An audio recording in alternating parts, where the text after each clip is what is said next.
Hi, everybody, and welcome back to Cat's Track. We post an interview with an amazing Canadian each weekday for your daily inspiration. Today, I would like to introduce you to my friend, Harrison Orpe. Harrison was born and raised in Calgary, and he tells me that his family built the base for his resilience. Growing up, his disability was not something that would ever hold him back. Their family motto was, we will find a way to make it work. It was important for his family that inclusion was non-negotiable, especially as a set of twins, one without a disability. Harrison is extremely grateful to his dad, mom, and brother, who are always so supportive. Besides his loved ones, Harrison is passionate about mental health, psychology, disability awareness, parasport, and fitness. Folks, for all of you who know me well, you'll now know and see the parallels in our lives, and well, I fell in love with Harrison instantly. Friends, you will find his full bio attached. Harrison, thank you so much for joining us today. Yeah, happy to be here. I'm glad you're here too. Are you ready for the questions that we sent you? For sure. Seems like it'll be an interesting conversation. I think it will be. Okay, the first one being, what has been your greatest challenge in the last few months? Yeah, so for me, I like to kind of think of this as ever since COVID started. So going from that time frame for myself, it really, the challenges are kind of in two different paths for me. So first off, professionally, I'm currently working on my master's degree, and I was in a clinical internship where I was a student mental health clinician. And the big challenge there once COVID hit was really adjusting to this quote unquote new normal. And for me, that meant transitioning to telepsychology and meeting with my clients through a platform like Zoom or something else or over the phone. And even doing some socially distant counseling wearing masks on. And this was quite the challenge because I felt it really took, the human aspect of counseling, the connection that we look for out of it, because you're through a screen. And it's really hard to, adjust and build connection through that. And I also found myself getting more fatigued through the screen, because this room I'm in now is my office. It's where I do schoolwork and other things. And big thing for me, especially working in the mental health field, right, is you want separation. You want to be able to leave work and have work stay at work. I was working in this room, so it was very hard to leave this room because I still had schoolwork to do. I was still doing courses along with this internship. And so it was really hard to create that separation, especially when one of my big self-care pieces, which was fitness, one of my passions, parasport, was taken away from me. So that was very difficult.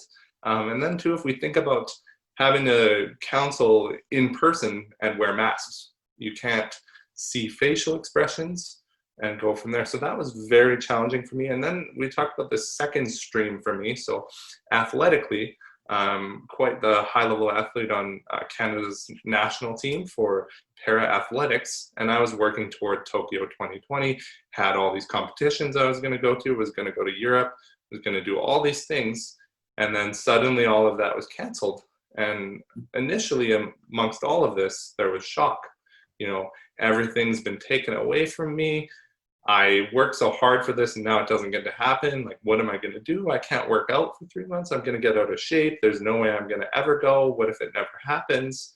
Then, with both of these streams, right, I took a step back and thought about what would I say to my clients and how can I think about this differently? And it led me to wanting to, shift my perspective and realize that extra time is a gift for training, right? You cannot get worse with more time. You could actually if you sit around on the couch, but that's not something I'm going to do. And as I'm sure you know me, right, that's not something you think of when you think of me, right? So I thought with this extra time, it even gives me a better chance to get better once the gyms open up. I can still throw even as gyms are closed because it's the perfect socially distant sport, right? You don't really need anyone around you. And then I also thought professionally, I have the gift of being able to learn how to work with telepsychology, with online platforms, with being an effective counselor in less ideal circumstances. And that speaks to that resiliency, right, that I'm going to speak about a little later, right? Ability to adjust, ability to change. And so that was really the biggest thing, was to, really shift my perspective and practice what I preach, so to speak. That's awesome, Harrison. Thanks so much for sharing that. I love your positive attitude. I think that's one of the things that gravitated to you so quickly. What about your second piece, where we're talking about the 3 things that you'd like to share with the audience today? Yeah, so one of them I kind of segued into a little bit with the end of the first question there, and that is the idea of resilience. So we can define resilience as bouncing back to adverse circumstances, bouncing back when things don't go our way. So we think about COVID, a lot of things didn't go people's way. We have job losses, we have isolation, the economy going down, things of this nature, right? And we have a choice here. We have a choice of, do we want to be, woe is me, all negative, it's never going to get better, where I was in that first place for about a day or so when this all started, right? Or do we want to choose to bounce back, be resilient to this difficulty by choosing to take control, even though in a situation where there's not a lot of control? And do we want to create a routine and create an environment where we can be successful, which we can still do during COVID, right? We can have routines, we can do things still in isolation, right? And it's just about embracing the choice of positivity and embracing the choice towards doing what we want to do and bouncing back from this adversity and not letting it control us. And then if we look at the second thing, right, it's the idea of mindfulness. It's tossed around a lot. It's something I've learned in my master's program and that I've used as a student mental health counselor. And that's the idea of being present. And when we talk about being present, it is truly being in this current moment right now. So if we think about worry, and a lot of worry and anxiety can come up with COVID, that's future-based thinking. And if we really think about worry, it seems pretty much like a useless emotion, doesn't it? We're worrying about things that haven't even happened yet. We don't even know if they're going to happen. And it makes us spend so much time in the future. Worry can also make us spend time in the past, worrying about what we should have done this, should have done that, should have acted this way. That's also not very helpful because we can't change that. But what we can do is we can live in the now. And that's the best space to live, because we're enjoying our life as it comes to us, receiving it, not seeking out things, wanting to change things in the past, right? And so that's the biggest thing that I've tried to integrate into my life professionally and also as an athlete is, that idea of being present. And especially in uncomfortable situations, when I competed in Peru, right? You often worry, I want to do well for this, I want to do well for my country. And you can often worry afterwards, should I have done this, should I have done that? But I was able to really just be in the moment and find joy in something that was chaotic, right? 15,000 fans in the stands screaming and yelling. There's much pressure in the world, got that maple leaf on my chest, all this pressure. But you can find joy in these, and it really ties back to resilience, right? Finding joy in uncomfort. Yeah.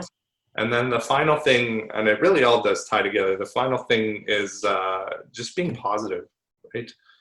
We can be handed certain things in our life, and it's about our attitude, right? I always try to be positive, not be so woe is me, why am I in a wheelchair? Although you do have those moments, it's important to shake them off, and it is okay to have those moments. It's important to just shake them off when you can and work through them. There's no shame in admitting not being okay or needing mental health help. And I think that's a big thing. If I could get into just a fourth quickly, if that'd be all right, is just to ask for mental health help, and that it's not something to be ashamed of, especially as we pull out of this COVID situation, right? There's going to be a lot of need for mental health help. I think the stigma needs to be removed, especially for males that tend to, be told to be tough, be strong, hold things in. As a man myself, and I think for anyone, right, that's not the case, and it doesn't have to be the case, right? We can talk about things, we can express ourselves, and we can seek help, and that is something that should be commended, not shunned upon. I agree with you. And isn't it true as well, Harrison, to have a community around you, people that are close to us, that care enough, that are there for us, and we are there for them? Having that sense of community really helps too, doesn't it? Yeah, and I was able to see the power of that with where I worked with my clinical internship, just with a mustard seed homeless organization. So in their subsidized housing, right, there's a big community amongst the residents. There's a lot of support amongst them. And so that was cool to see the power of community when people were having a tough time to really just band together. And we're not alone ever in a journey. We always have supports to rely on, whether that is your friends or more professional support. It may feel like it at sometimes, but we're never truly alone, right? I agree. Another one of my dadisms, it was no one gets anywhere without everyone. I like that. That's excellent. I think I might take that and use that a little bit professionally with some of my clients down the road. Feel free. His name was Robert. I love spreading his legacy as much as possible. Yeah, I mean, especially if you're going to have that much of an impact, right? It needs to be remembered, and I think that's huge, right? Sounds like Robert was an example of a resilient individual, right? 100%. I couldn't be here without him, that's for sure. And your final thing that you want to leave with everyone, is it a good news story, a legacy story, or just something that you'd like to close with? It's kind of a bit of both between legacy and then what's next type of thing. As I talk about leaving from COVID and things getting back to normal slowly but surely, right, is that we need to be aware of mental health. And I see myself being a champion for mental health. And that's exactly what I said, right, that it's okay to reach out for support. And I think that more funds and more resources need to be put into mental health to have more clinicians available, to where it's not so expensive for people to access. And it needs to be readily available. So that's what I see my legacy being, being that champion for mental health, and also combining it with some disability awareness. The fact that, you can have a disability and be a successful individual. And one of the things that stood out for me watching COVID unfold and being a man with a disability is we look at things like drive up grocery shopping, being able to work from home easily, being able to drive up for your testing or other things, right? All these things came so quickly because able-bodied people needed them. But if we think about it, these are things that persons with disabilities had been asking for years. Ever. Being able to drive up to get your groceries put in your car so we don't have to navigate a store and have shelves or get somebody to help you, right? Being able to work from home if it's easier for access and things like that. And so it was just interesting for me to see how quickly that materialized, because all of a sudden able-bodied people need them, but it doesn't seem to matter for disabled individuals. So I'd like to see some change in that aspect, and some reduction of the stigma of ableism and other things of that nature. And I just see myself, like I said, being at the forefront of both mental health and disability awareness, and trying to combine both of those things in my professional and personal life. I agree with you, Harrison, 100%. Another friend of mine, Ryan Wass in Edmonton, we were in a discussion. I forget who was all in the room, but he had something very profound to say that really stuck with me. He doesn't think that we should be calling it disability anymore. He thinks that we should call it different ability.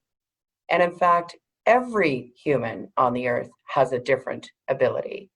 Isn't that awesome?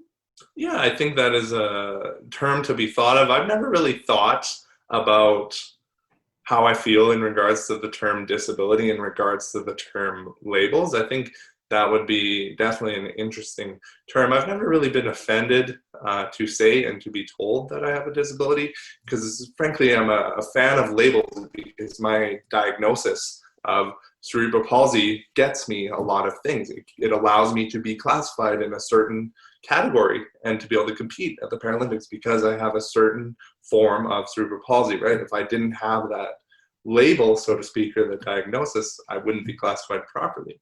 It also gives me access to grants and other things. So with that mindset, I never really thought about that, but I do agree with you, and I agree with your friend there and like that term, because I think it speaks to uniqueness. We're all unique in our own ways. It just so happens that mine is a lot more visible, and I'd say part of my uniqueness, because being in a wheelchair isn't really something I think of as unique for myself. I just think of it as life, right? Because it's been my whole life. So, but definitely, because I think for sure if we try to change the public perception on that, it could be nothing, definitely positive things to come from that. So I agree. My father hated the word disability, so I thought it was pretty awesome. And if he did, then others are thinking it. And you're absolutely right that everyone has something unique about them. Every human does, whether they're in a chair, they need something that helps them be able to see better, whatever it is. All of us have lots of labels. And what he hated is that he didn't like being classed in a way that was different than others. He just thought we've all got something. yeah, and I imagine in his time period, right, the ableism was probably much worse than what I've faced, and I will say it's still pretty bad. But I imagine, you know, in the 80s and something like that, right? 70s and 80s, it must have been quite horrible. Oh, it was awful. We couldn't even, I had him downtown a lot. You know, I worked for different companies and I was downtown. And I couldn't even get him into a building properly. I couldn't, it was brutal. Even the sidewalks were ridiculous. And not that they're much better. I've been around town with my friend Nabil Ramji, who's in a chair, very similar to you in terms of mindset, positive. In fact, I'm going to get him on a CATS track too. But, you know, he started what was initially called Accessibility for All Albertans. And he and Sean Crump actually are friends. They didn't do the same thing, but Nabil went off and created something super cool as well, and works with a very cool architectural firm, which you should meet, Riddell Kurzaba. So they actually have now Nabil supporting them from consulting perspective whenever they're building out a new space or renovating a space or whatever. They've got Nabil's experience right beside the architects to ensure that it's inclusive for all. Yeah, and that's huge. And if we think about that from the mental health perspective, for persons with disabilities, how it must feel, and I know how this feels, of course, to go to a place and realize that there's stairs and now I'm basically denied service because of who I am. And then we have this architectural firm that are actually doing things and leading the fight towards equality. And then it creates more positive mental health to be able to go to those spaces and think, I can get in here. Yeah. Without having to think, without having to worry, without having to call ahead, without having to have somebody bump me up a bump. Like I have to do that many times just to go out like on dates and for dinner and stuff. I have to get my partner to help me just over bumps and things like that, right? So yeah, crazy. Yeah, definitely. Sorry, go ahead. Definitely think there's some work towards in the future. I think people like Nabil and like Sean are definitely the right people to be leading that fight for sure. Yeah, and I'm glad you're there too, my friend. Thank you so much for joining us, Harrison. I really appreciate your time. Yeah, thanks. I'm glad to be here, and it was a super enjoyable conversation for sure. As always, I look forward to the next time. Everybody, that was my friend Harrison Orpe. Check him out and watch this guy. He is going to light the world on fire. Thank you again for joining us for CATS Track, and we'll see you next time.